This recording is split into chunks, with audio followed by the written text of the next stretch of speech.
ಮೇರೆ ನೈನ ಸಾವನ್ ಬಾದು. मेरे नैना सावन R D Burman 1976ರಲ್ಲಿ Mehbooba ಸಿನಿಮಾಗೆ ಒಂದು ಮ್ಯೂಸಿಕ್ ಕಂಪೋಸ್ ಮಾಡ್ತಾರೆ.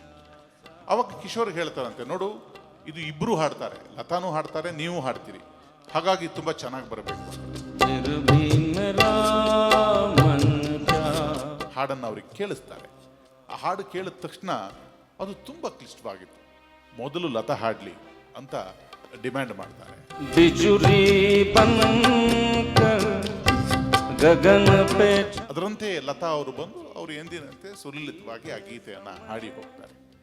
ಆ ಹಾಡಿದ ಗೀತೆಯನ್ನ 8 ದಿವಸಗಳ ಕಾಲ ಕಿಶೋರ್ ಕೇಳ್ತಾರೆ. 8 ದಿವಸಗಳ ಕಾಲ. तो देखा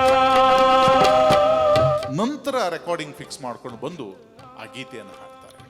ಮುಂದೆ ಆ ಅಮರ ಗೀತೆ ಕಿಶೋರ್ ಕುಮಾರ್ ಗೀತೆಯಾಗಿಯೇ ಉಳಿಯುತ್ತೆ. मेरे